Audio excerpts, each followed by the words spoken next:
The first 3D Sonic games are still some of the best ever. Combining well-designed levels with an engrossing narrative, it's no wonder they're still held in such high regard to this day. And then they released a third one called Sonic 06. That's okay, because there are people out there who like Sonic 06.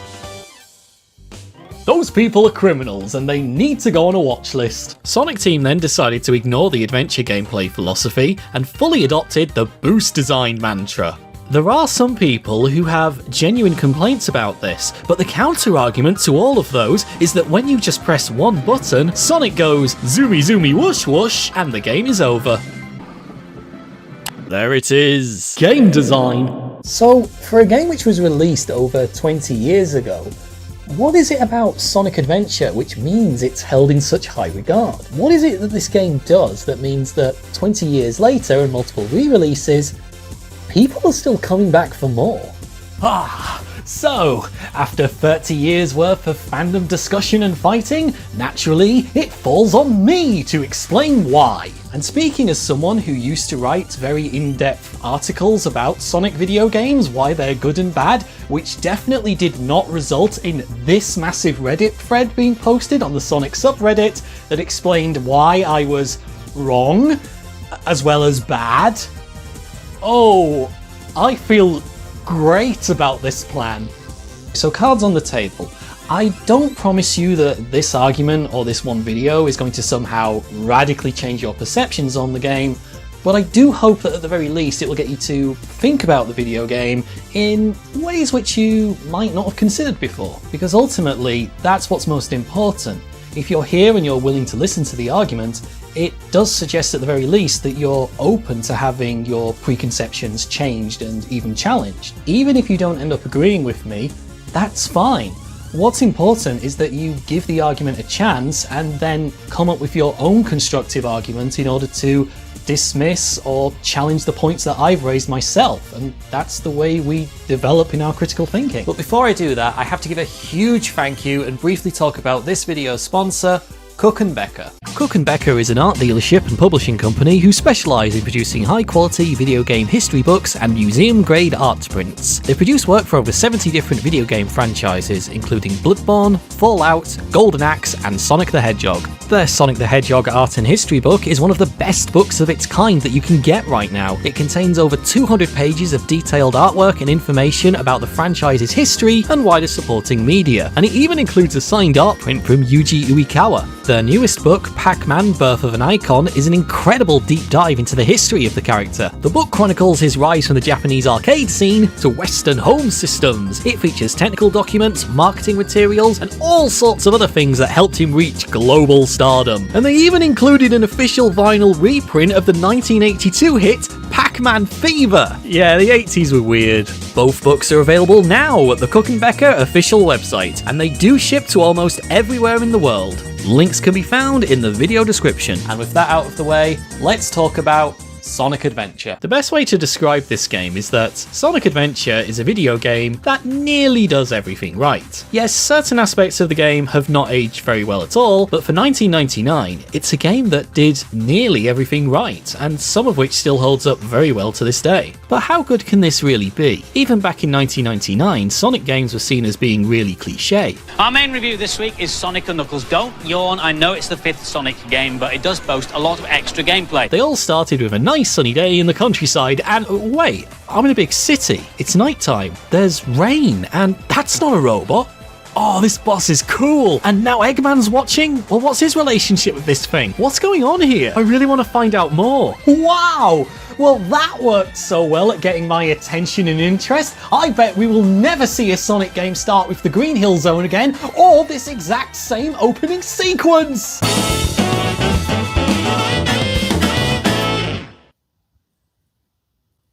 Oh, fuck.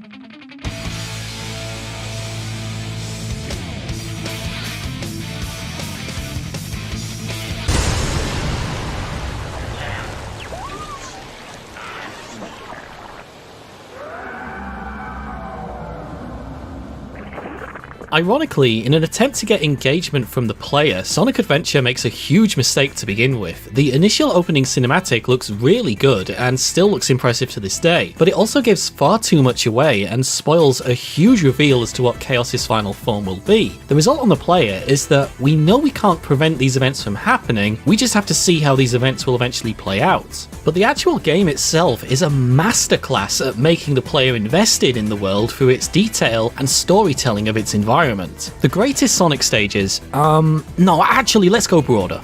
The greatest stages in any video game ever are not just the ones which are designed well for you to navigate through, but are the ones which use the elements of that environment itself to create those navigational routes, and also stages which uses those elements to create moments of narrative and hooks to get the player to engage within the environment itself.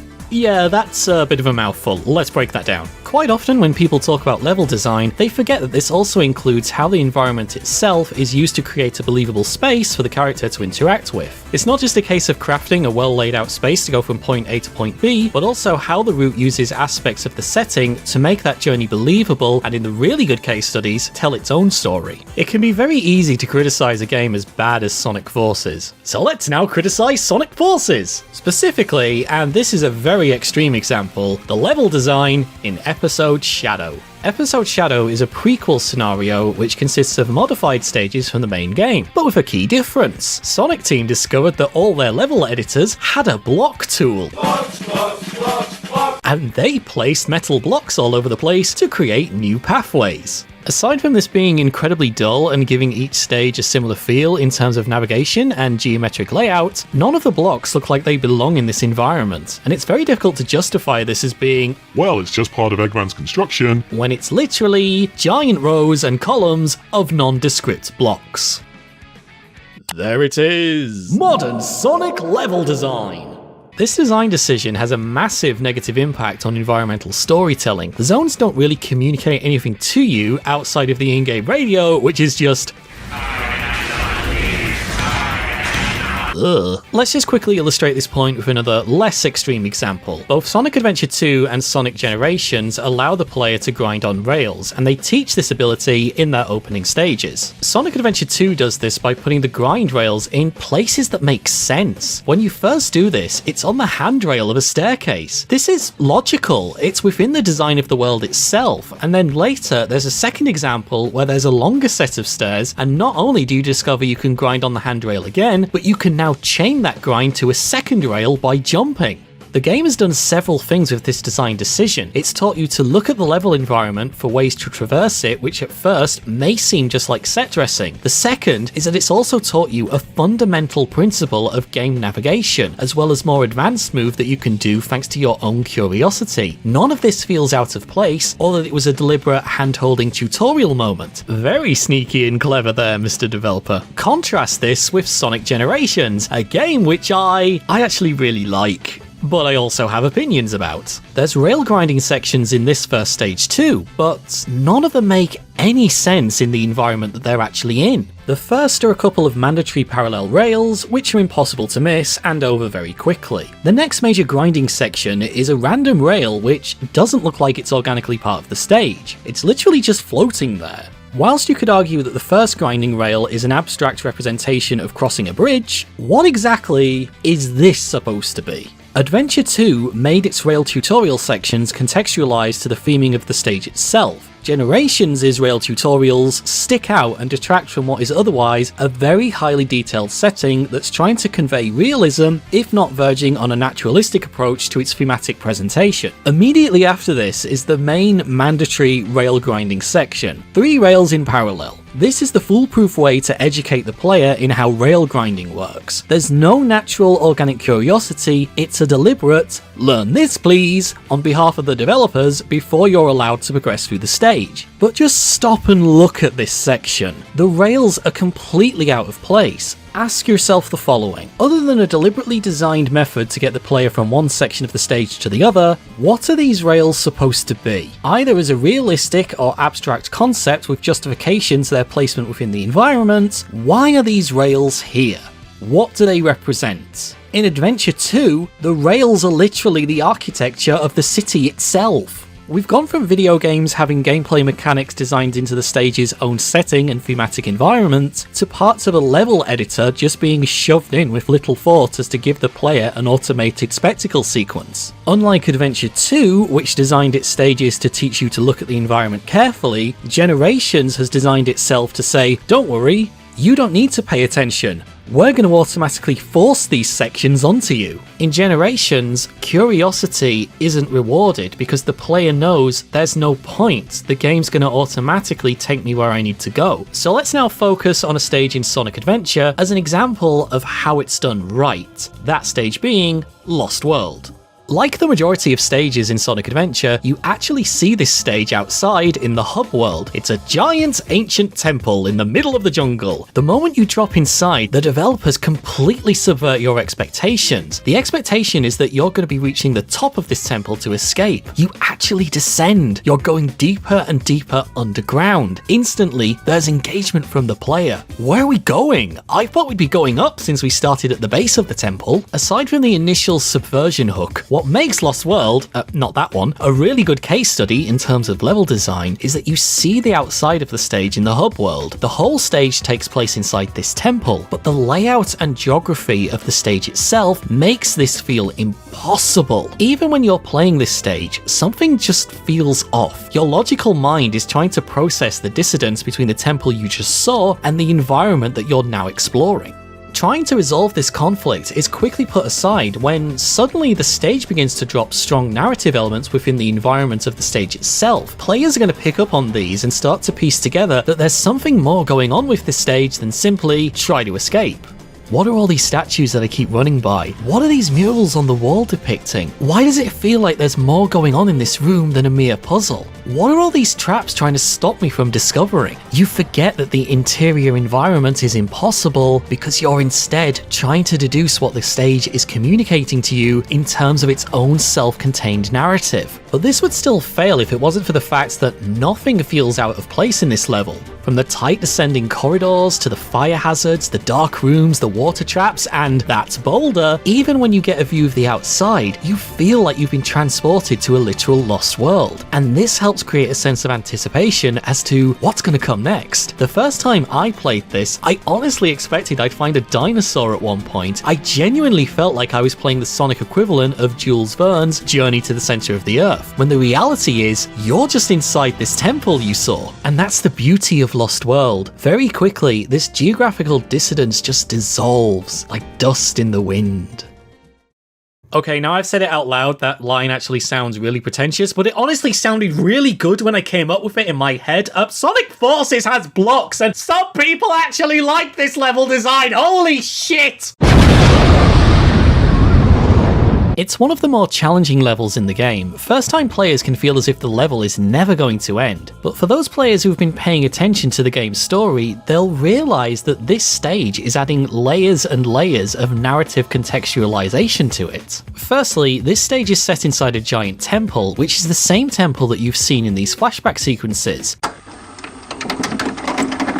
Okay, so let's just pause here. It's probably not escaped your notice that despite my saying The temples are the same, they actually look quite different. The temple in the past is much taller than the present day one. There is actually an in-game explanation for this if you look very carefully at the game's subtext, which I'll cover a little later on. But despite that, there is a problem with the temple's design, which, no matter how hard you look at the subtext, it is a clear mistake on behalf of the developers. Again, we'll identify and address this later. Anyway, let's talk about the temple. The one in the past was surrounded by a huge city. What happened to all the buildings and the people? You realise you're not just exploring any old temple, but the last remains of an ancient civilization's central monument. And when you realise this, even more layers of contextual narrative are added. We never see how Eggman actually discovers chaos, but earlier in the game he says this.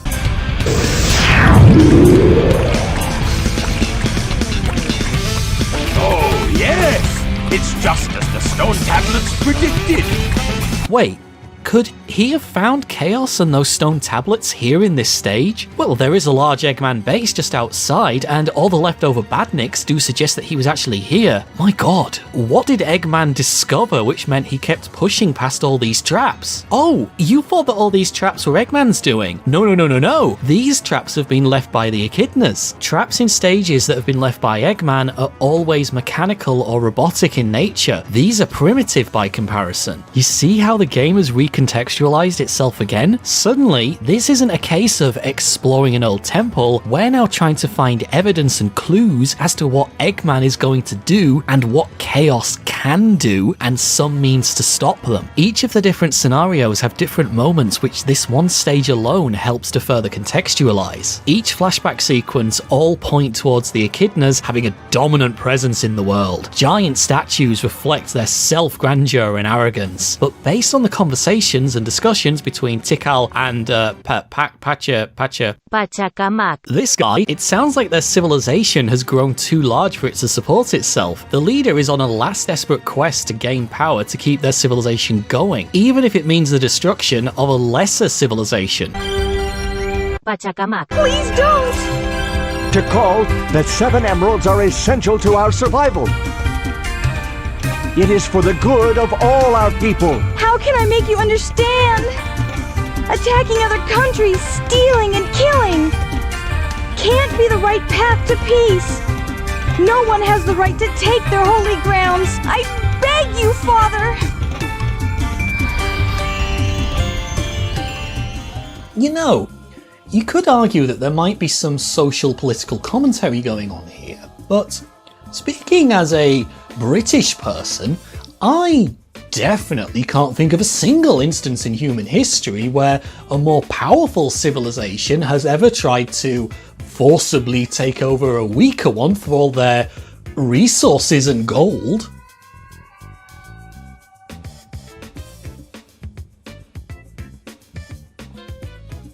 But regarding their temple, do you see the contradiction here? Why would the center of the Echidna city be dedicated to a creature that they've not encountered yet? Okay, so let's just pause again. That line I just said is actually in reference to the temple that you encounter in the present day, because if you look at the same temple that appears in the past, it's actually covered in effigies of chaos. This is one of those instances where Sonic Adventure nearly does everything right. It's a huge mistake to have chaos depicted on the temple in the past. It would make far more sense for this imagery to appear on the one in the present day. I'm almost certain that this is due to a lack of communication between the narrative designers and whoever was actually designing the past section of the game, because the physical differences themselves are actually explained in the game's subtext. So if you can excuse the chaos imagery, let's carry on. What was I saying? Oh yes. Why would the center of the Echidna city be dedicated to a creature that they've not encountered yet? At the end of the game, we get the revelation for this. It's heavily implied that the Echidnas are all but wiped out by chaos, and we see what it was that likely happened to them due to the final battle in Station Square. If it goes on, he'll eventually destroy the world like he did before. And suddenly, this entire stage is recontextualized again. It all makes complete sense and is one of those oh my god moments when you as the player realize what it was that this stage was trying to communicate to us all along. Not only has this stage been recontextualized, but the entire game has. How many of you out there watching this have ever started Sonic Adventure and always felt that the opening sequence is just a little bit odd? What does Chaos actually do to justify this? Ready? Fire! The police turn up and instantly open fire on him. You know, there could be some social political commentary here too. But speaking as a person who's got interests in global social and political affairs, I definitely can't think of a single instance in human history where the authorities have just turned up and randomly started to open fire on people for no justifiable reason at all.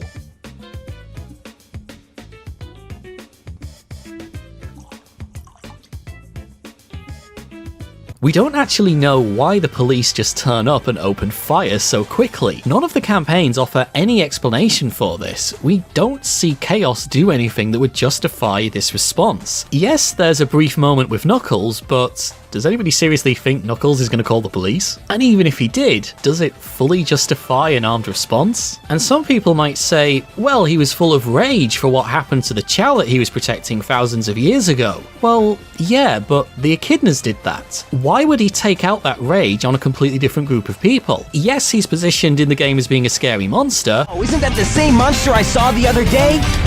Oh, it's a monster! But he's not a stupid monster. He's shown to be sentient, and he's also shown that he can clearly reason and make informed decisions based on information that he's actually given. So why then did the developers include a scene depicting a police force turning up and opening fire for no justifiable cause? Because this scene is a parallel for what's going to happen in the final flashback scene. A militarized force turns up and attacks Chaos without any provocation. This scene is vital to the game's plot because Chaos in this moment realizes that civilization, no matter the form it's taken, hasn't changed. In fact, you can literally hear him roar with rage after the bullets fall from his body. Oh no! Oh no! Without this scene, Chaos has literally no motive to channel his anger from the ancient Echidna tribe to the wider modern day civilization. Okay, side tangent over, let's go back to the temple, because the final flashback scenes reveal some more clues about it. We know that this temple was a central monument to the city. There's even evidence of irrigation and smaller structures inside, suggesting that people did indeed live here. Now it's full of traps and hazards, which would prevent anyone from just moving around easily, let alone setting up shop and living. The interior has references to Perfect Chaos, but the Echidnas didn't encounter him when the temple was built. The final central room depicts a stark warning to anyone seeking Chaos's power, that he will cause waters to rise and cities to fall. And the water snake room? You know how I said that there's more going on in this room than you first think? It's literally a parallel to the entire overarching narrative of the game. The room sees you activating switches to turn on lights that eventually open a door and let you escape. As you do this, the water rises, making drowning a real hazard. What you do in this room is literally what Eggman is doing in the wider plot. The stone snake is a representation of Chaos himself. The switches are the Chaos Emeralds that you feed him. As you do so, the water level rises and things become a lot more dangerous. Not convinced? Look at the colors of the lights. The corresponding lights are the exact same color of the emeralds that Sonic sees Eggman feed Chaos. These are for you, my friend!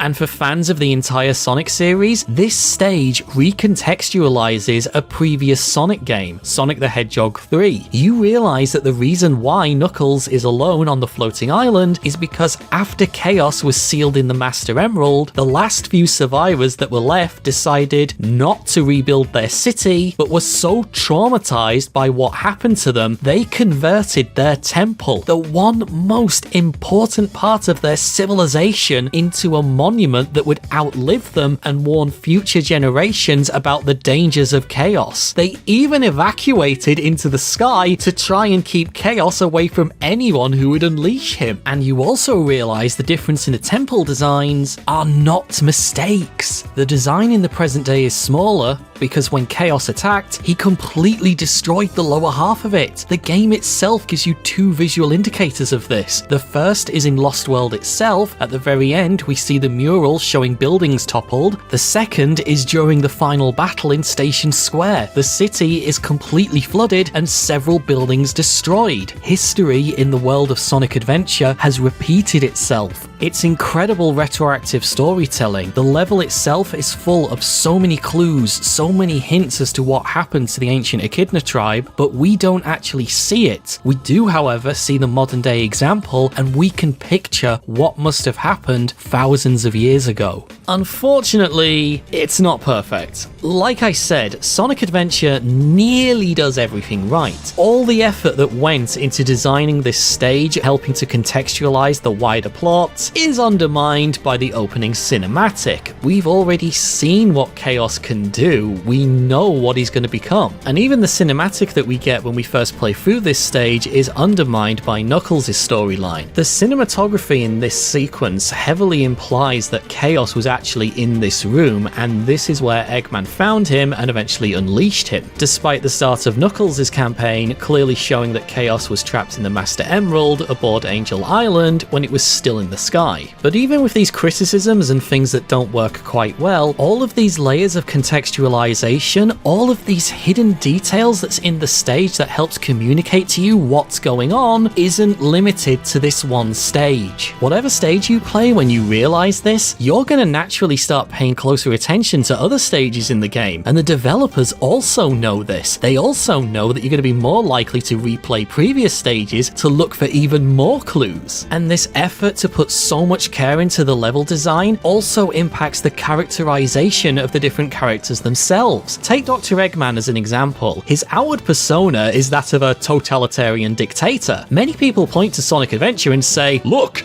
Eggman wasn't kiddie, he was a serious threat." Well, this thinking is pretty undermined when Sonic explores his private rooms aboard the egg carrier and discovers Eggman has his own children's playground next to his bedroom, with literal kiddie rides. This masculine threat likes to spend his time rocking back and forth on children's rides. And it's not the only room which offers a spotlight onto Eggman's actual characterization. The funniest room is his bedroom. Look how comical this is. You can just imagine Eggman bringing someone to his room, he steps on the button, the bed falls down, he jumps on it, gives them that look, and then offers the guest a slice of pizza from the fridge next to his bed. Hey baby, you want some eggs with this ham? And then there's the bridge of the egg carrier itself, specifically this command chair, this gloriously over-engineered self-congratulatory chair. It's almost depicted in his own image, and it even has an exhaust. Does your chair have an exhaust?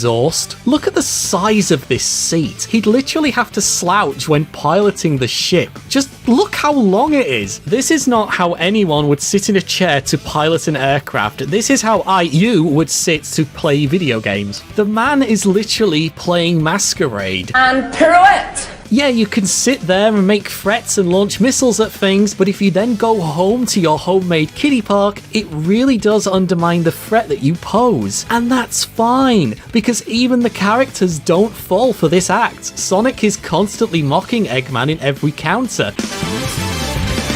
Look, it's a giant talking egg. Silence! Whatever you say, Eggman. Enough!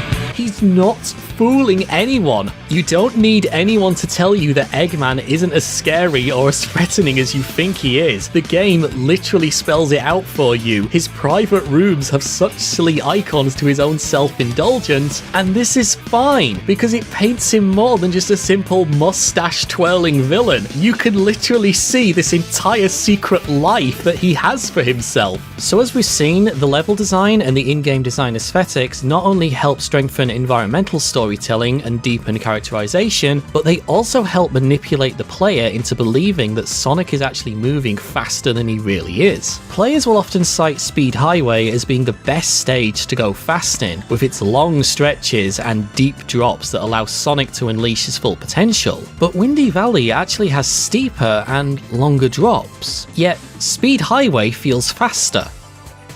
Why? Okay, so just a quick pause before we carry on. In this next section of video, I'll be highlighting a stroboscopic effect that occurs within the game. If you're particularly vulnerable to that kind of thing, please skip to this timestamp, or alternatively, just listen to the audio because it's some pretty interesting stuff. With that out of the way, why does Speed Highway feel faster than Windy Valley?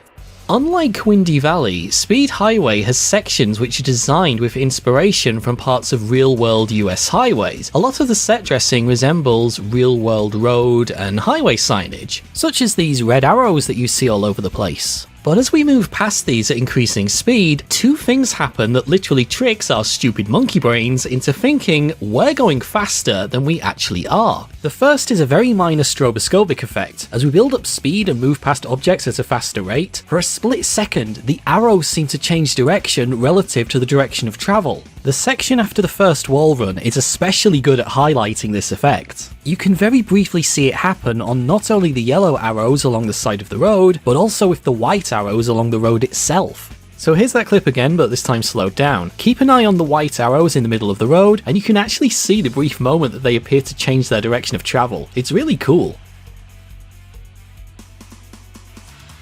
The second is that the arrows start to blur. The effects of this blurriness literally stimulates your brain's visual cortex to trick you into believing you're not only moving, but you're moving faster than you really are from a temporal point in time and space relative to your stationary perspective. Oh, and if you're wondering what this is, that's just the title of the scientific paper from the Proceedings of the Royal Society of Biological Sciences magazine, which literally proves that this is what's happening to you when you play this stage. Yeah, Sonic Adventure's level design literally tricks your brain. But a good video game can't be just full of lore or designed to the point that it's void of anything of fun or engaging. Just ask Fallout 76. What is it about Sonic Adventure that didn't just get players interested and invested, but also kept them coming back for more? Well, to find out, let's take a look at one of the most important moments in the game, this boss fight. I got your ass! You will not laugh! You will not cry! You will learn by the numbers! I will teach you! So I now want to talk about an idea which exists in game development and game design, which if you've ever been to university and ever had to write a paper, you've probably encountered something very similar. That is the idea of common knowledge. That basically means whenever you make a statement or a claim in anything that you're writing, you have to back it up with sources, except if whatever you're writing about is known as common knowledge. And because not everybody has heard of that term, I'll explain what I mean by that within the world of video games. If you find food, drink, first aid kits, or anything named potion in a video game, you know it's probably going to restore your health. You probably want to pick them up and use them when you're low on health. Another example would be the bright red barrels. Everybody knows that if you shoot them at the right time, the enemy limbs go everywhere. Unfortunately, with video games, you have a bit of a problem. As a developer, you have to account for people who may have never played a video game before, those who are inexperienced with your genre. How do you communicate your game's mechanics and functions to them without alienating the more experienced players? Well, the way that you do that is simple. You do it with subtlety in mind. For example, in the Resident Evil 3 remake, there's a sequence where Jill is cornered by zombies, and the camera cleverly focuses on this red barrel, and when you shoot the red barrel, the enemies go everywhere. A really bad example of educating non-common knowledge to your player is something like in Sonic Colors Ultimate. The very first stage has a moment where the game will literally freeze, and Tails will remind you what park tokens do, even if it's your 14th time replaying the stage. There it is! Game design! Well, Sonic Adventure, like many games from its era, had a more pressing problem with this idea of common knowledge. It was a 3D platformer released in 1998. 3D adventure titles were still in their infancy. Most people at the time didn't have multiple consoles, so they were limited to whatever 3D platformers they had on their respected system. Another more wider problem for the industry, at the time gaming was seen as a very niche hobby, until this system was released in 1994.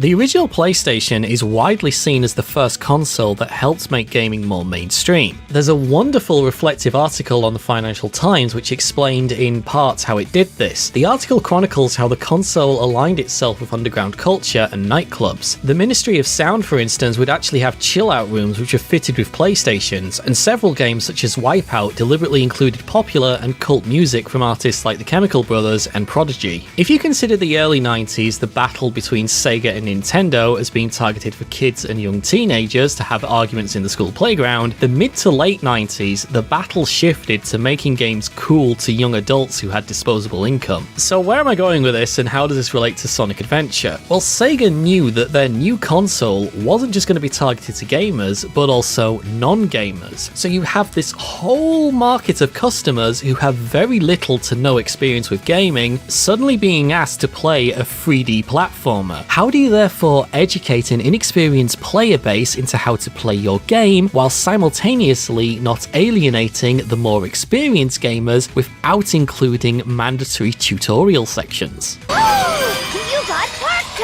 Well, Sonic Adventure does this quite easily. It throws you into a boss fight and Chaos pretty much says, I'm going to murder you now, you might want to try and stop me. Today, starting your game off with a boss fight isn't that odd or unique, but in the 90s, this was a very rare concept. Why did the developers decide to start Sonic Adventure with this? Someone is now screaming, "It's a tutorial, you stupid bastard!"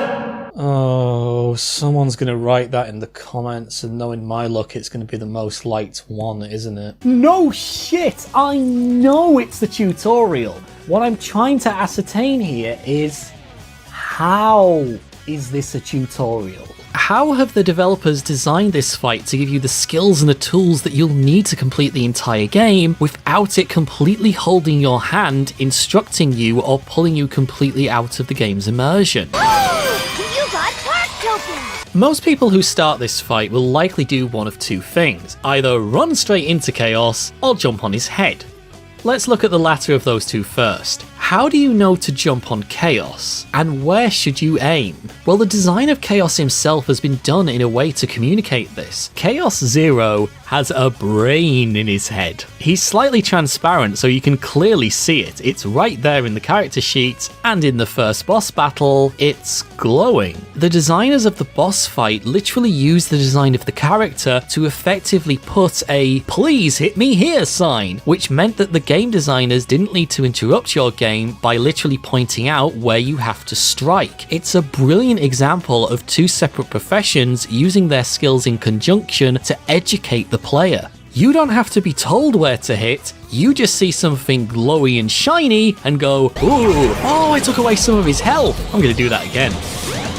Hey, why doesn't it work now? Oh, I can only hit him at certain points. Ah, right. Now I know that I might also encounter enemies later in the game that I can't hit unless they're in a specific form. You've now been taught that for every enemy in this 3D experience, jumping on them will likely defeat them, but you may also encounter some where you have to wait for an opening. The game doesn't need to hold your hand, it doesn't need to interrupt your...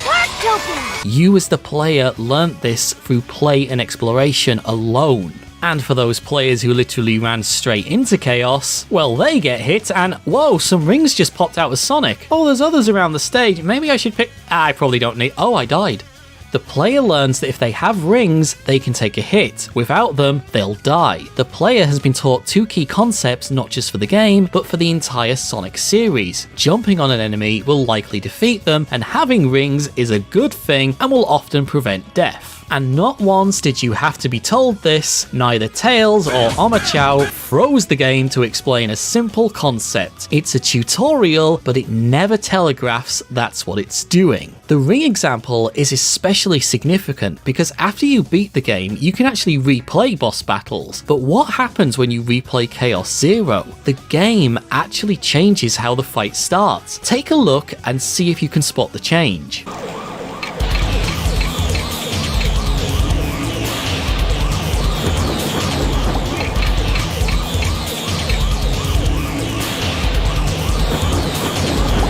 It's really subtle, but it's very clever. In the story mode, when Sonic turns up to fight Chaos, he jumps from the top of a police car and actually lands on some rings. So at the start of the fight, he has 2 rings already collected. But when you replay the stage, Sonic doesn't do this. The player starts with no rings to the fight. The developers knew there was no need to give the player this safety net since they'd already beaten this boss and likely the game, and they had the knowledge already that rings were good. And this was never directly told to you. That said, this is one of those adventure nearly did everything right moments. They did put in a fallback idiot-proof solution in the form of Tikal, the glowing pixie orb thing. She will literally give you hints if you die too many times, but thankfully, she's not that intrusive or obnoxious. Unlike you, Fox Boy. The first full stage, the Emerald Coast, is another example of a tutorial that doesn't instantly announce that's what it's doing. The stage begins in a relatively safe open area. Anyone who's new to video games is given a brief section to get used to basic controls without a boss trying to eat them. Hey, this homing attack is actually pretty useful. Whoa, it locks onto destructible objects too. Wait, does this mean it also locks onto springs and item? It does. Okay, so what is this button? Whoa, okay, that's gonna come in handy for any long open sections. And wait, could I use this on slope surfaces and catapult? I can do that! The Emerald Coast is literally an open playground for Sonic's gameplay. You can become highly competent and even a master at almost every move in the game. But even if someone just decides to go for it and tries to get through the stage, there's no way they can't help but notice the following. Hey, there's a platform down there with some rings and other useful stuff on it. Can I actually jump over that? Wow, I can. Okay, I've just now learnt that I can jump off the critical path and explore areas at my own free will. If I see somewhere that I want to go, I can try and get there, and based on this, there's probably a reward or some cool stuff for me. Later on, you'll climb up to the lighthouse, and you can't help but try for this extra life. Due to the way the camera is positioned, you can't see the ground. For all you know, if you miss, you could fall to your doom. But you try for it anyway, and success! Not only do you now have an extra life, but due to the design of this stage, the developers have taught you several things. 1, there will be sections in the game where you have to take a risk. 2, you could be rewarded for taking such risk. Almost immediately after this, you enter a high speed section, and the developers put a bunch of rings on this wall. You learn from this that you might be able to deviate from the intended path, and you get a speed boost power up. You can maintain your speed on the wall, and you're guided to this hole. When you make it, you hit some springs, and despite the speed you're going at, you can clearly see there's a second route below you. This again teaches you more things. Stages can have multiple pathways. You're going to want to replay the stage again just to see what was in there. Okay, so hitting this boost pad takes me up this steep incline. Wait, did the camera just adjust to show me that? Can I actually jump over there? Holy shit! Oh, I died. Wait, let me try that again. I know I can make it if I... Oh, I did it! And there's even more cool, useful stuff over here too. Everything in this level teaches you that it's not only okay to explore, it's often going to reward you with a faster route, extra lives, or other cool, useful things. Even if you don't actually seek these out on your first playthrough, you can clearly see that they're there. You're going to have motivation to pay more attention to future stages for these shortcuts and hidden pathways. And when you eventually unlock other character stories, what you learn in one campaign can be applied to the other, and in some cases, what you learn in the second character's campaign can be applied back to a previous character's. I call this campaignception. As an example of what I mean, when I first played Sonic's campaign, I got all the way to Final Egg, and I entered this area where, and then about a day later, I unlocked Gamma's campaign, and once I'd beaten that stage, I couldn't help but think that was familiar. So I replayed Final Egg as Sonic and realised that you actually come through this section, but going in the other direction. And I completely forgot about this platform. When you play as Gamma, the camera is positioned so you don't see it. So I replayed the stage as Gamma, and sure enough, you can jump on this platform. But wait, did Gamma just lock onto something? Wait, is there actually stuff up there? So I replayed the stage as Sonic, and holy shit, there's loads of stuff up here that I had no idea about. It does take a while, but when you finally realise you can break your own preconceptions about where you should go and what you should do, you realise that the game is constantly rewarding you for taking a risk and exploring. For example, I'm sure everybody is aware by now about this cool trick in Speed Highway, where you can not only jump over the highways at the start, but land on the skyscrapers, which in any other game, they'd just be set dressing. And then you can use the spin attack to get to the top of the building and be rewarded. And it's far from the only stage that does this. This lack of restrictions and near total freedom that you have mean the developers can hide what seem like little pieces of set dressing, which actually allow you to do things like this.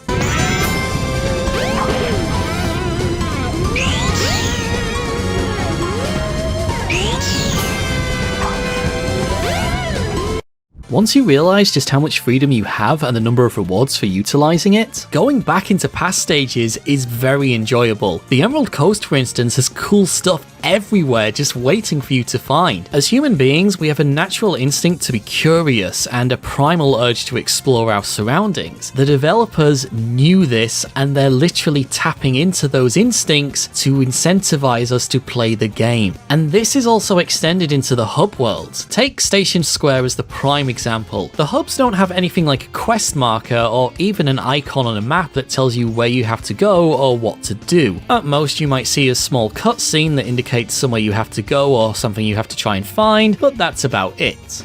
Well, the developers included unique elements that just stand out against the backdrop of any old city, so players will end up just exploring this area and checking out things that they find interesting or unique on their own in order to find out what's going on. You probably saw the Burger Man statue on your first pass through the city and wondered, what's the deal with that? And then you probably noticed the diner and wondered, can I go inside there? It really does help enforce the idea that this is a literal adventure that you're going on. Just out of natural curiosity, you'll discover you can actually talk to the NPCs. Some just react to the events of the game, but some have a few things to say about the environment and the city that they live in, and a few even reference each other. For example, this guy talks about his son who's mad about shoes. Wait around for a bit, and the kid turns up, and he really is crazy about shoes. And in several games' time, he grows up to become the Sonic 06 shoe shop seller. He does! I've seen him! It's the Sonic 06 shoe shop seller! You've gotta believe me! Some of the NPCs give some really, well, just take a look at this exchange. There's a lady in the street with her son. If you talk to the kid, he mentions that both he and his mother have been depressed lately. Okay, that's sad and everything, and you feel a little bit sorry for them, but it's still quite a generic response. Let's see what you've got to say for yourself. So when you talk to the mother, she proclaims that she's not visiting the casino anymore. Well, again, it's still a bit generic. Wait a minute. Your mother and son? Oh god. So when you establish the relationship these two NPCs have, these aren't just two generic NPCs anymore. Their conversations provide a clue into quite a disturbing family life. The mother is going through depression, and we don't know why, but she says she's not going to the casino anymore. Either she's depressed through a non-related reason and is trying to cope with it via gambling, or she's lost so much money gambling at the casino, she's developed depression and her gambling addiction is going so bad that it's starting to impact both her and her son's mental health. Bloody hell. And they're not the only NPCs with things to say. Others will talk about places to go, the feelings they have for other NPCs in the city. Even though it's amazingly basic for a late 90s game, it helps make the city feel alive. The game is just begging you to talk to its citizens and learn about their lives and the world they live in. And if you think, well, these aren't really that deep or interesting, oh no,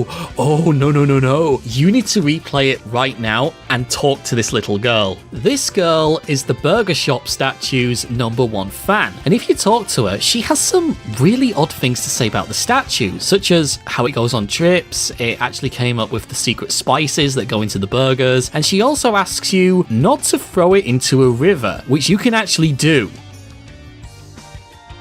But this is really odd dialogue, even for an NPC in, well, any game. Well, it's not that odd if you were a fan of the Hanshin Tigers baseball team, because for 20 years, they believed that the ghost of Colonel Sanders had placed an evil curse on their team because they defaced a fast food statue depicting him in an event known locally as the Curse of the Colonel. So, I now have to explain why a bunch of Japanese baseball fans believed that their team was being haunted by the ghost of the KFC guy, and how this went into making Sonic Adventure, and it's not a joke? So in 1985, the Hanshin Tigers won a major baseball tournament, and their fans went wild in the streets in an event which ended up becoming part celebration and part crazy fan riot. The fans ended up pillaging a statue outside of a branch of KFC depicting Colonel Sanders. They carried the statue down the street and threw it into the river as part of some kind of celebratory sacrifice. What then followed was an unprecedented wide 18-year-long losing streak for the team. The fans ended up blaming the losing streak on the ghost of Colonel Sanders, who had placed a curse on the team from beyond the grave. The statue was eventually recovered in 2009, and, well, look at it. The suit, the position of the hands, the burger shop statue in Sonic Adventure is a parody of the statue depicting KFC's Colonel Sanders. Suddenly, everything the girl says makes a lot more sense, and there's even a mission in the DX version of the game where you have to rescue the Burger Man statue from the bottom of a lake. And it nearly does all this right. The problem with the NPC interaction is that it's just one way. Yes, the NPCs do have lives which play out, but it's difficult to become invested in them if we can't really interact or influence their decision making. The relationship is purely a one-way conversation. Yes, we learn this lady likes the guy in the burger shop, but it would be nice if we could somehow influence this to help them go on a date eventually. Maybe even get some kind of reward for seeing the story out to its completion. When you actually come to the realization that talking to the NPCs is pretty pointless outside of a couple of bits of interesting trivia, most people are going to stop talking to them, which is a shame because a few of them have some things to say, like Burger Man's #1 fan. Oh hey, it's the family from earlier. I wonder what they're up to. Oh no! Fortunately, the main protagonists do characterization almost totally right.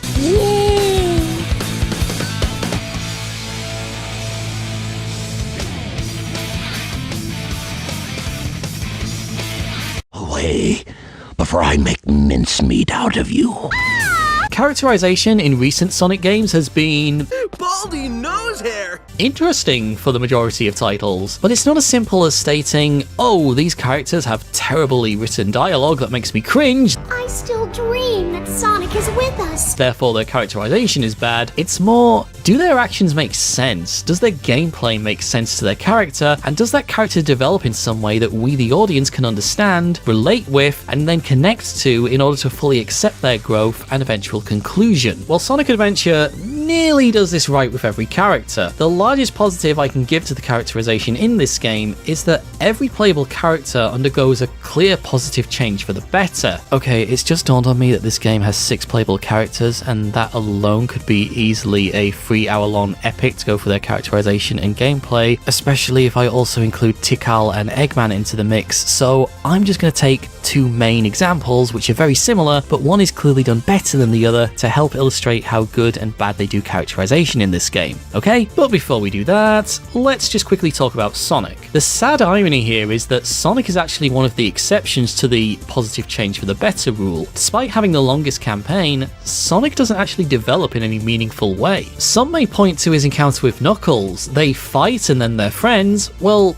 yeah, but aside from that being a snap switch change of feeling, when Sonic first encounters Knuckles, he actually greets him somewhat friendly.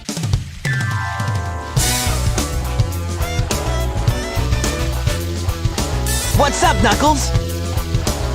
Knuckles is the one who attacks Sonic and puts him on guard, but after the near-instant revelation that Knuckles was tricked, they then go back to being friends again. Maybe you could argue that his decision not to destroy Gamma is some kind of positive change, but this only happens because Amy talks him down, and Sonic still sounds quite reluctant to do this.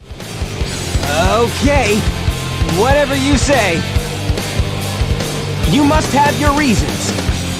How Sonic starts in the game is pretty much how he ends the game. Yes, he's learnt some stuff about the world, but he's not really changed or grown from the character he was at the beginning. You know, character development. So let's take a closer look at 2 other characters, one which I think is done very well, and the other which isn't done as well. Both go on a very similar journey, and both have gameplay that complements their character's development. I am, of course, talking about Tails and Amy. So, at the risk of alienating half the Sonic fanbase, which of these 2 characters isn't done as well as the other? Well, let's first take a look at their similarities. Both characters start out on their own, both are trying to overcome preconceptions about either just being a background sidekick or being reliant on another stronger heroic character, and both eventually learn to stand up for themselves by defeating the big boss. On an absolute surface level analysis, they're both very similar. So let's now talk about why Amy is done much better than Tails. So I'd like to take this time to thank all 3 of the Amy Rose fans who are still watching this video, and that one Tails fan who is currently angrily writing their complaint in the comment box. The fact that you're still here watching this video does at least suggest to me that you're open to hearing new ideas and interpretations. Even if you end up with disagreeing with me completely, the fact that you're still here and willing to listen and consider alternative possibilities is the reason why I respect you. It's no secret that quite a lot of people really dislike the interpretation of Tails in recent Sonic games. Sonic, help me! Basket!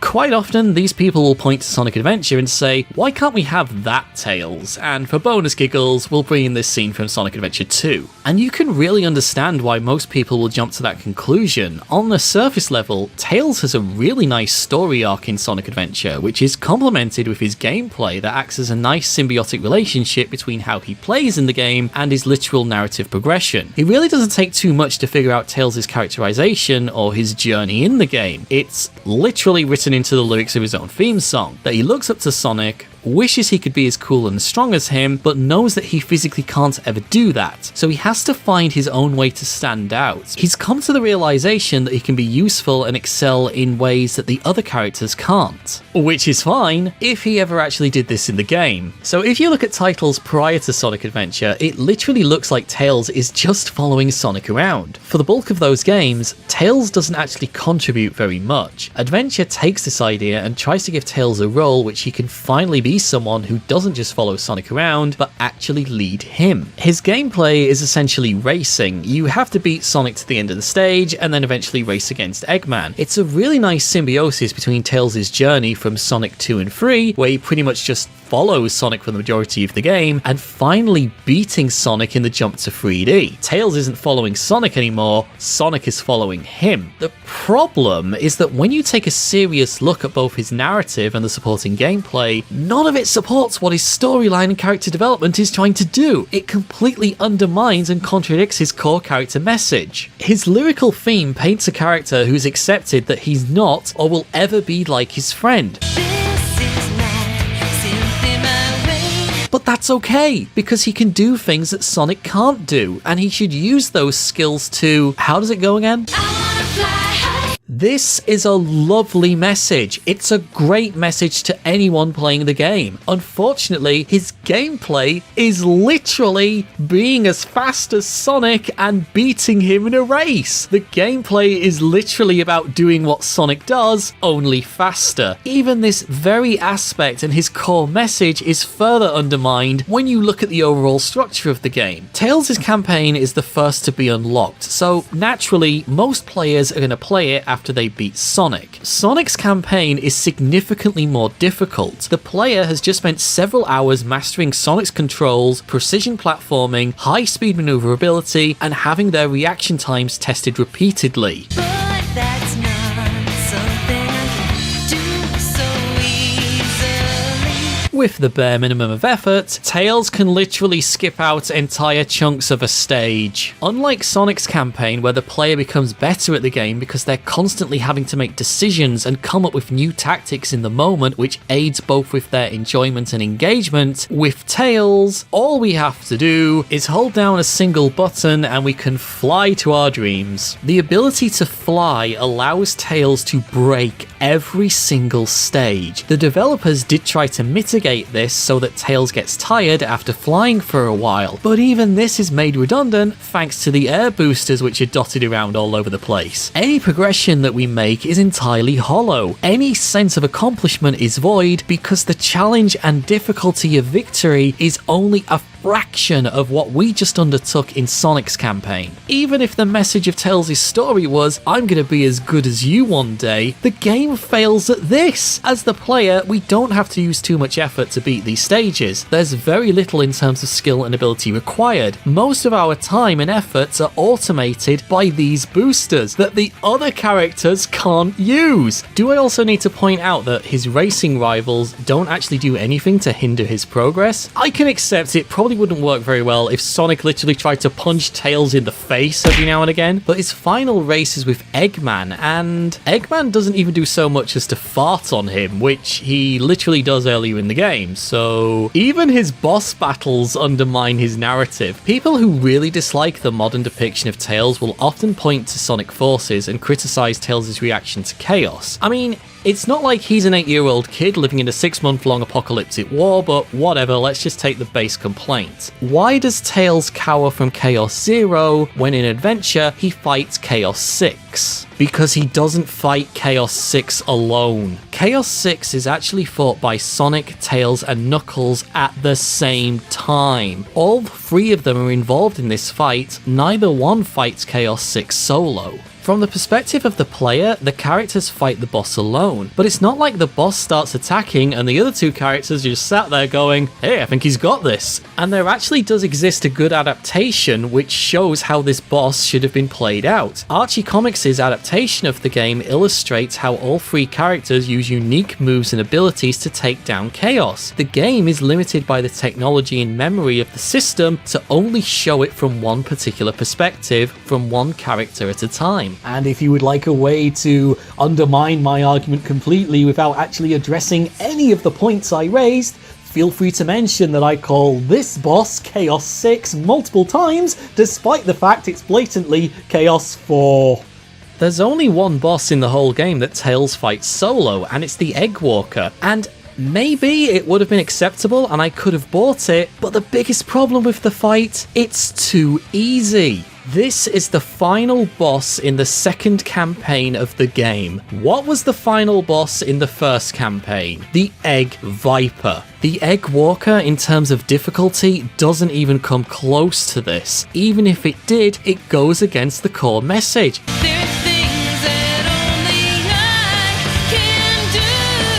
I can be good and useful, but in different ways to my friends. It's a very common sight these days to see fans of Tails lament what he was in Sonic Adventure and how he is presented in more modern Sonic games. The reality though is that these modern interpretations of Tails, for all the problems that they do have, are far more accurate a depiction of Tails' character than what Sonic Adventure does to try and illustrate it. If you're one of these people that constantly goes on about how, why isn't Tails a fighter? Tails was a fighter in Sonic Adventure. No, he wasn't. His gameplay is the complete opposite. Tails' gameplay is about racing. It's about finding the most efficient route through the stages. If you stop and fight Badniks or destroy enemies, you're not gonna win. The whole gameplay, the entire structure and setup of it is presented in a manner which means you must avoid fighting enemies. Tails isn't a fighter. So there's actually a second interpretation of Tails' character in this game that many subscribe to, and even when I first played the game, I actually originally thought this is what was going on. So about midway through the game, there's a flashback scene which depicts Tails first meeting Sonic and following him around. Immediately following this, Tails has some self-reflection and realizes that he has so much to thank Sonic for, and pretty much has to not rely on him anymore for help and has to go out and do things on his own. And like many other people, when I first played through the game, I thought this was the message of his character. I thought this was what his characterization was. But now that I'm a little bit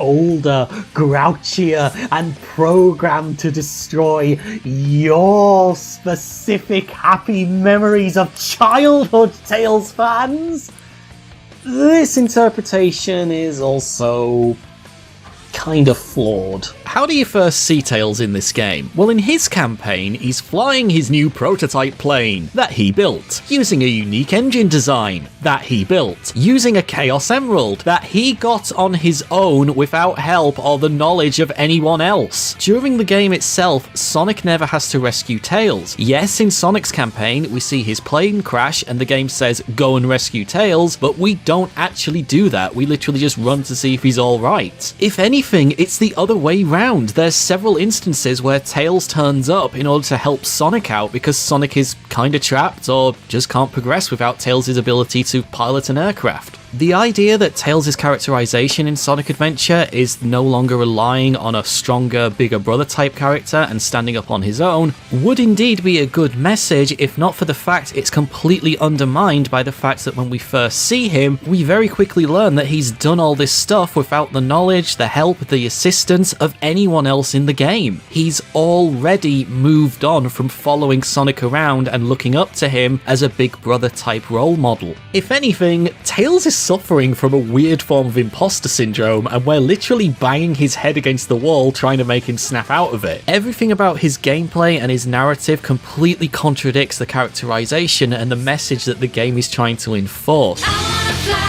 Tails, you're doing fine, and Sonic isn't even helping you. Snap out of it. Well, boys, now that I've successfully alienated all the Tails fans who are watching this video, let's move on to the Amy Rose fans. Upon first seeing Amy, she's shopping and reminiscing about past adventures, claiming that she and Sonic blew enemies away. And immediately, the game juxtaposes the claim with visuals in order to create an obvious contradictory moment in her opening gambit to the player. The dialogue claims that she was on equal footing as Sonic, but the flashback is clearly referencing Sonic CD, and it shows that Sonic is actually saving her from Metal Sonic. And for those of us who actually played Sonic CD, congratulations, your family was rich and we're very proud of you. But anyway, those of you who played Sonic CD are probably now screaming, "No, you fucking didn't!" If you haven't played Sonic CD, I give you Amy Rose's contribution.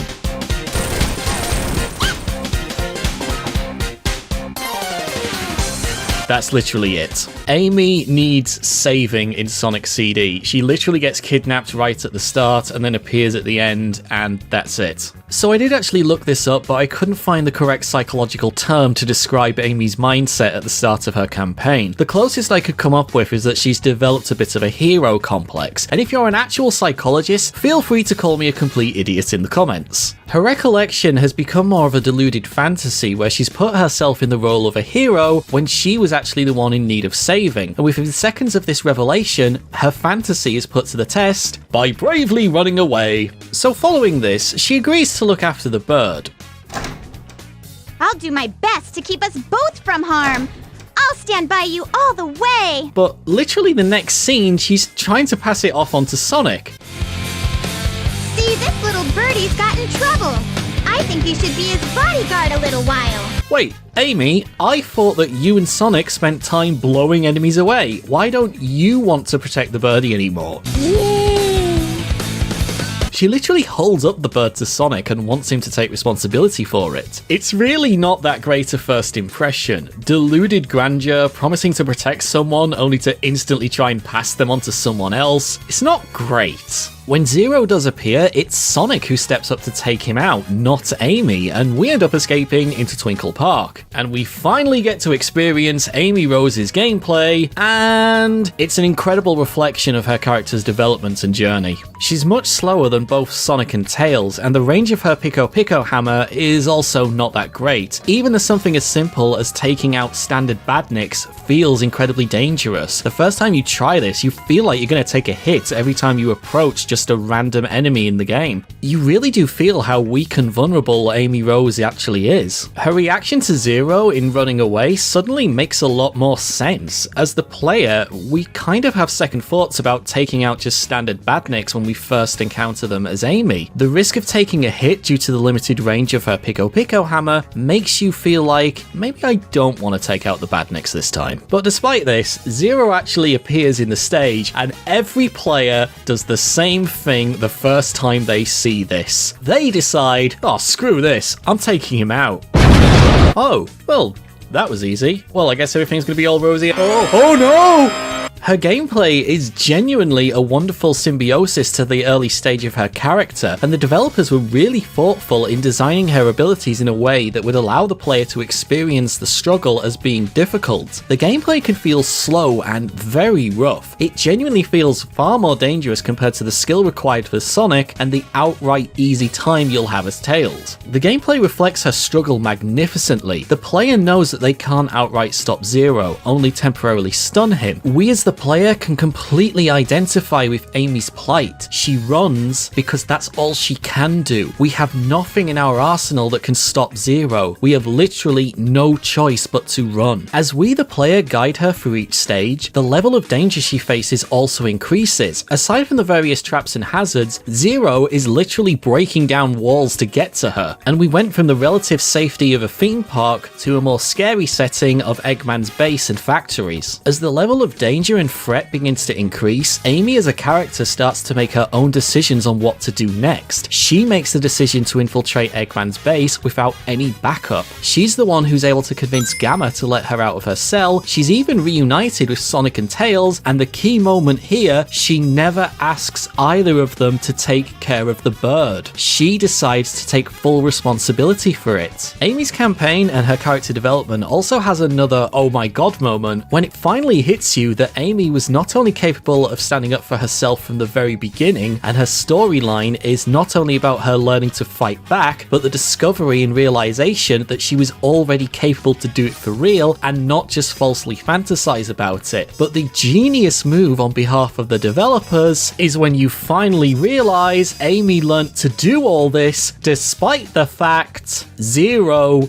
is not after Amy. Yes, Amy is captured by Zero, but look what happens in this scene. The developers snuck one hell of a subtle move into it. After Twinkle Park, Amy and the bird are on the street. Zero ambushes them, and Amy quickly grabs the bird and tries to run away. Zero then grabs Amy and kidnaps them both. He takes Amy because she's holding the bird and won't let it go. Even when he's carrying them away, she never relents. She keeps hold of the bird. That's why Amy is kidnapped. Zero is after the bird, but Amy won't release it, so he just says, hell with this, I'm taking you both in. If Amy were to just let the bird go, or the bird would fly away, she'd be safe. Zero isn't after her, but she doesn't do that. This moment is so beautiful in terms of character development because Amy doesn't even realize she's doing this. It's her natural maternal protective instincts that kick in. As the player, we can identify with her actions, and thanks to the difficult gameplay that she has, we can really fully appreciate the futility of her resistance to Zero, since there's a far greater degree of effort on our hands as the player to guide her through each stage. It's easier for us to emotionally connect to her as a character. We can debate whether her decision to finally stand up to Zero is due to the confidence she gained on her adventure, or if it's just pure rage because Zero hurt her friend. But this discussion is pretty irrelevant. Amy knows she can't destroy Zero. What's important is that this is the turning point from the girl who fantasized about being a hero and the girl who realized she was already one. It's such a wonderful parallel to her gameplay. How much would this moment have been undermined or the impact completely lost if there was a literal way to defeat Zero mid-stage? Much like how Tails has all these examples of him doing stuff outside of Sonic's help, Amy doesn't have any of these drawbacks undermining her development or her character's journey. Unfortunately, it's not a perfect blend of gameplay and narrative. The biggest issue with the pursuit aspect of Zero is that he constantly chases Amy down, but his attacks take a while to activate, meaning it's really easy to escape. If you played the Resident Evil 2 remake and had to deal with Mr. X in the Raccoon City Police Department, you'll know just how hard it is to actually run past him. This makes the final battle with him all the more satisfying. You finally stop the monster that's been chasing you for the whole game. But in Sonic Adventure, Zero's pursuit never really feels much like a threat, more of an annoyance. They nearly nailed the pursuer aspect of the gameplay, but it just missed the mark. In fact, a really great mod for this game would be to just make Zero way more aggressive, speed up his attack animations, and maybe growl "Rose" whenever he gets close. Why yes, I have been playing the Resident Evil 3 remake, how did you know? And since I'm on the subject of talking about Amy, there's something else that I really want to bring up, because as a fan of this other series too, I did a little squeak when I realised that this is what was actually happening. Sonic Team have been very open in the past about using various Western movies as reference material and influences for their games. Artist and creator of Metal Sonic, Kazuyuki Hoshino, has stated on many occasions that Sonic CD took references from Back to the Future, and Metal Sonic's design, as well as the tone and themes of the game, took inspiration from James Cameron's The Terminator. Well, it seems that Amy's campaign is also a bit of a reference, or rather a retelling parody of that movie. The surface comparison is obvious. Zero is a big scary robot that hunts down the protagonist. It can't be reasoned with, it can't be bargained with, And it absolutely will not stop! until it has the birdie. But what about her Pico Pico hammer? That's a weapon that can stop it, right? With these weapons, I don't know. And then there's other tiny details which hint that the movie did have a big influence over Amy's story. Amy is pretty much an amalgamation of both Kyle Reese and Sarah Connor in her story. She acts as a protector, but her early behaviour and characteristics reflect that of Sarah Connor when we first meet her in the movie. In the film, we see Sarah Connor living a normal life, same as Amy Rose. Sarah works at the diner, which has big buns outside it. Guard it for me, Big Buns. Got it for me, Burgerman statue. This is such a wonderful piece of accidental mise-en-scène, but the parallels and references don't end with this. When Sarah and Reese first meet, it's in a nightclub, but Sarah is actually taking cover in the nightclub's restaurant. Amy and the Flicky also take cover hiding in the restaurant area of the burger shop. Zero's behaviour in the game is much like the Terminator. He repeatedly tracks them down. In the movie, Kyle and Sarah get arrested. Amy and the bird are captured and put in a prison cell. Eventually, they wind up in a factory-like environment, constantly being pursued. The machine is eventually destroyed, not by a weapon, but through the use of another machine. Some of this is very, very surface level, but it's one of those amazingly fun things to look at, and knowing that this film has been used as a reference in the past, there's stuff here which I think maybe they did take a few inspiration points from. Wait, what was the point of this bit in the video? Oh yeah, Amy's gameplay and characterization. It's a much better symbiotic relationship than Tails, and it's one of those things that Sonic Adventure nearly does right. Most of the characters, their relationship with their gameplay and characterization either falls closer to Tails or Amy in terms of how well the gameplay to characterization relationship is done. But at least every character has upgrades, and they're good, right?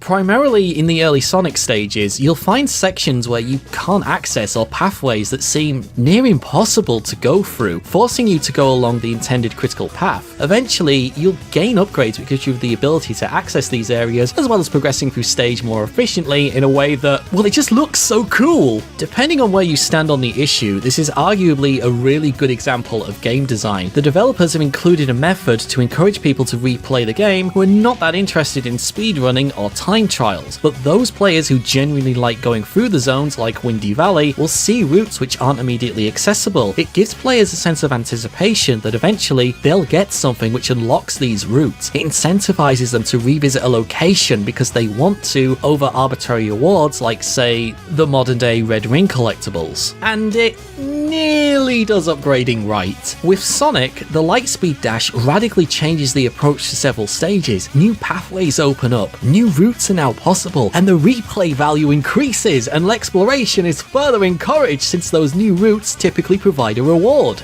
The problem is that later stages end up becoming designed around the different upgrades. The critical path through a stage is impossible to progress unless you use an upgrade. For sections where there's a clear upgrade specific route, players have already been conditioned to think that that route is the best route, so they're gonna go that way regardless, meaning there's little incentive to replay these stages unless someone is really curious about trying a path that they've been conditioned to think will be worse. But who cares about game design when it looks this cool? Jokes aside, the Lightspeed Dash is a genuinely useful ability, which actually, yeah, it does look really cool. Contrast that, however, with Sonic's other main upgrade, the Lightspeed Attack.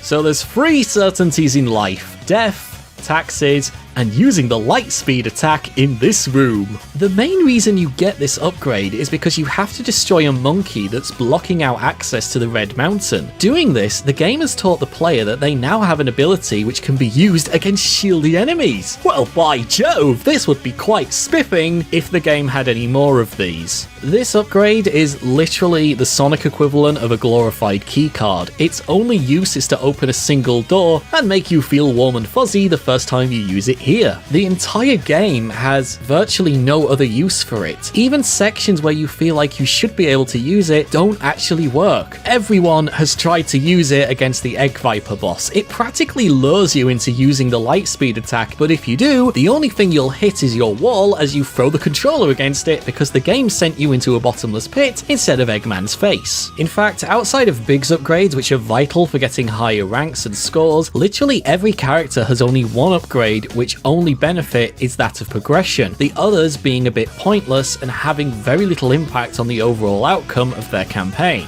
Well, I suppose we really shouldn't complain too much about this. I mean, take a more recent Sonic game which has a similar mechanic, Sonic Forces. The upgrades in that game take the form of the Wisp weapons. Each one behaves differently, but the vast majority of them don't really change how you interact with the game, and boss encounters play out universally regardless as to what weapons you hold. Yeah, Sonic Adventure's bosses can actually be defeated differently depending on what upgrades you have. There's 3 examples I can give here. One might be unintentional, but the other 2 are certainly not the case. The first one involves the Egg Hornet. This might be unintended behavior from the developers, but it's such a viable strategy that it's used by almost all speedrunners. Once you have the light speed attack upgrade, it's almost possible to take out Eggman in just one strike. And during Chaos 6's fight, if you freeze Chaos and then charge up a light speed attack over a standard strike, it actually does double damage. Even Chaos Zero, yes, the first boss in the game, has a hidden state that can only be done if you have the light speed attack upgrade. If you take too long to defeat Chaos Zero, he actually jumps on these lampposts around the stage. The first time you play the stage without the upgrades, you can't actually hit him, but with the light speed attack, you can actually hit him when he's up there, and he falls to the ground in a unique animation. It's another one of those oh my god moments. I can't believe the developers put that in there when you realize you can do this.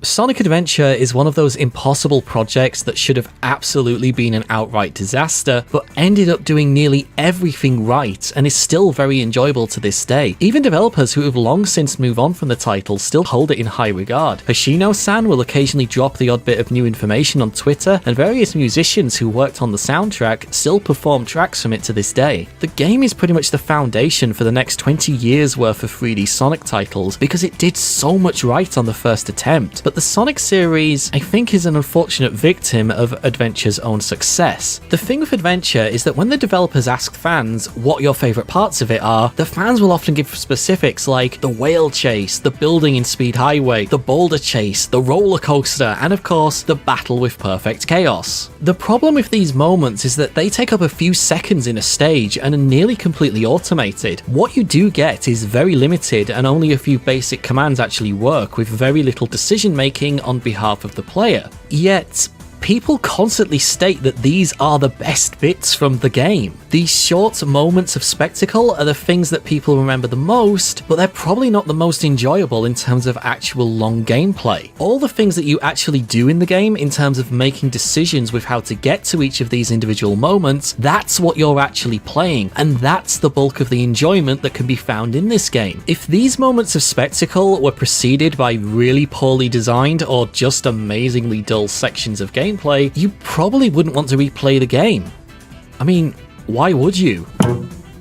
And I can't help but feel that when fans constantly say these are my favourite moments, Sonic Team has really taken this feedback to heart. In recent titles, every stage has prolonged moments of automated spectacle. Forces is a prime example of this. Almost all control is taken away from the player. Sometimes a single stage will have multiple instances of where this occurs. Control is taken away from the player, or the most basic of options are provided with no thought on their behalf. Adventure does the literal opposite. it. The spectacle moments are rare. The actual game gives the player choices. It's far more enjoyable than whatever the designer for this stage was thinking. In a really weird sense of twisted logic, the fans of this game have kind of brought it on ourselves. People are not very good at specifically explaining what they liked about a game over what was memorable about a game. Here's a highly unscientific, highly fallible metaphor. This line represents Sonic Adventure. This represents the parts of the game which are genuinely awful. This part represents what you probably instantly think about if Sonic Team were to ask you, what was your favourite bit? And all this stuff in the middle? This is all the other stuff you do. This is the stuff you actually play. This is the stuff you actually enjoy. This is everything you do in the game. Recent Sonic titles keep giving us versions of this, which is what we constantly say that we like, but really, these are the reasons that we keep coming back. So I'm actually recording the script for this on December 3rd, 2021. In 10 days' time, it'll be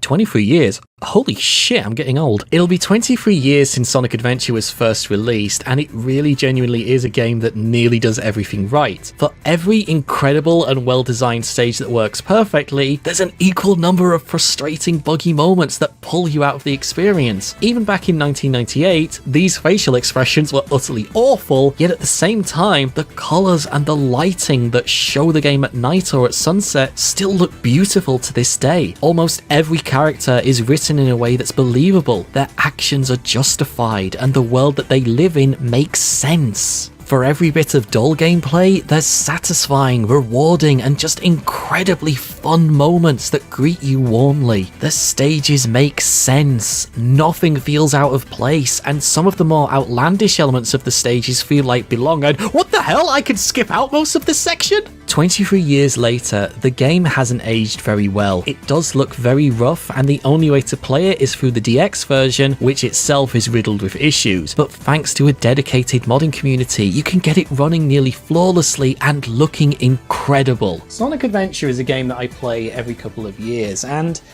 it really is hard to believe that this game turned out as well as it did. It's incredible to think that for a small group of developers who had never even left Japan before, actually went on a world tour, researching and experiencing what makes our real world so unique, so beautiful, so captivating, and then channeled what they experienced into creating the first fully 3D Sonic game, which was a genuinely enjoyable experience that still holds up strong to this day. I know it's an amazingly cliche phrase in videos like this to say, every time I play this game, I discover something new. But the thing is, with this game, I actually do. During the fight with Chaos 4, the characters are able to briefly stand on the water. Well, that's because Chaos dives into it, his density changes the molecular structure of the water. You can actually see this happen. The colour of the liquid changes before the fight starts, and when you defeat him, the water reverts back to its original molecular consistency. Science, baby! Well, there is something else that I discovered when I was putting this video together, and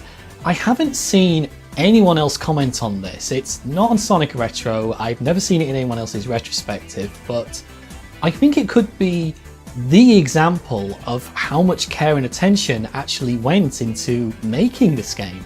In the final section of Windy Valley, an area of the stage which is only accessible by Sonic and Tails, the two characters whose gameplay is designed to be one of constant motion, there's actually something rather wonderful. But it's so obscure that even if people did notice it, they just dismiss it as being a minutiae scenery aesthetic, and then race on to the end of the stage. But if you just stop and look, this tiny piece of scenery has a lot going on. Along the ground of Windy Valley are small dandelions. They're just sat there growing away. As you watch them, their seeds are slowly carried away by the wind.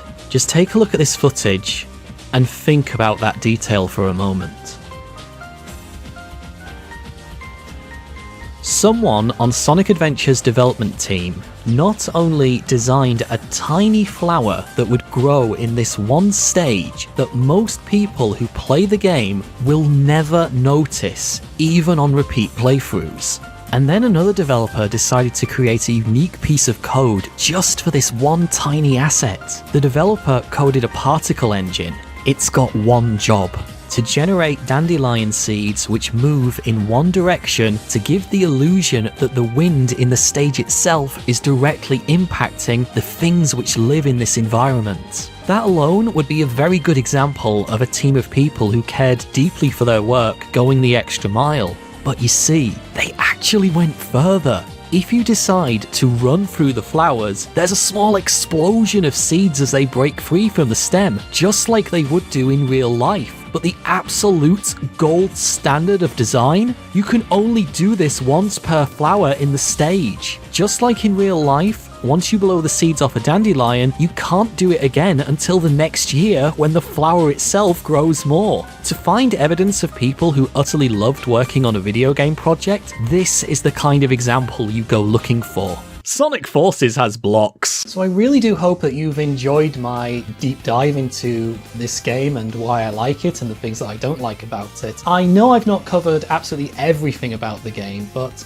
I wanted to do something a little bit different compared to the vast majority of all other game analysis and retrospective-y type videos which exist that are out there. So I hope you found this somewhat entertaining and maybe even quite insightful and interesting. Please let me know in the comments if that is the case. So like I said at the start, I don't promise that this video is somehow going to radically change your mind or opinion on the game. I just hope that it will get you to at least think about the game and also maybe come up with newer ways of expressing what you enjoyed or disliked about the video game, because that's kind of what I'm aiming for with this video series. What I ultimately hope from this video and other videos that I have planned is that it will give you the tools to have better conversations with other people about video games so that we can more accurately discuss what it is that we like, what we dislike about video games, and then we can communicate that back to the various developers who represent our franchises that we like, because that ultimately, it gives me hope that we will get better video games in future which we enjoy more, or at least can spark a conversation with one another. So please, if you are still watching this video, well done, you made it all the way to the end, and if, like me, you do enjoy this game and there's something that you really want to say to everybody out there, that, especially if it's something that I've missed, please let me know in the comments, because yeah, I like finding out new stuff about video games that I've probably missed or, you know, not noticed or covered. And likewise as well, if you are still here at the end and you completely disagree with everything I say, please let me know. I want to know what the counter argument is to this, because if you've got a really good point or a really good argument, it's probably going to make me change my mind, or it might make me think, oh yeah, I've not considered that, let me look into that, and well, wait a minute, what if we approach it from this angle? You know, that kind of thing. This is kind of the aim, having better conversations with one another about video games. Also, please consider sharing this video, because it would be incredible to have a much wider and broader conversation about this video game based on the points I've raised. I do have a Patreon, the link is down below if you'd like to support the work I do, and also I do want to do similar videos like this for other video games, not just Sonic ones either, but hey, well, I guess we're going to start with the Sonic ones for now. So please let me know, give me some suggestions for other games that I should definitely cover, leave them down there in the comments and I will read them and I will seriously consider every single suggestion that we get. So thank you very much for watching. Please leave a like on the video, subscribe, click the bell notification button, leave a comment with your suggestion, and I will see you next time. Goodbye. Hey guys, so some of you more eagle-eyed viewers out there probably noticed some of the odd camera angles that I used in this game and wondered, how exactly did he get those? Well, this is why I'm now extending a huge thank you to the very talented Speeps Highway for their incredible modding work. They're responsible for the camera controls that I used to help show off this game and illustrate some of the finer points that I was trying to make. But seriously though, you should really check out their work. It's really, really good. And I'd also like to take a moment to thank the following amazing people who support me via Patreon. Without your help, I wouldn't be able to make videos like this. So a huge thank you goes out to Ali Dexy, Always Sleepy, Atomic Kittens, Ben Malski, Dave Morley, Mark Davis, Nathan Stevenson, Mohammed Khan, Rusty Coolpix, Stalinusha 2, That's Gamer, The Wax, Tybut Renux, and Yui Senpai. And I'd like to give a very warm welcome to Brian Mazzarella, who kindly sent me a coffee tip. If you'd also like to support the work I do and be thanked by having a random guy from Yorkshire attempt to pronounce your name correctly, you can either join my Patreon page or alternatively buy me a one-off coffee like Brian did. Links to do both are in the video description. But otherwise, as always, just thank you for taking the time out to watch this video and enjoying the work I do. It really does mean the world to me. Thank you.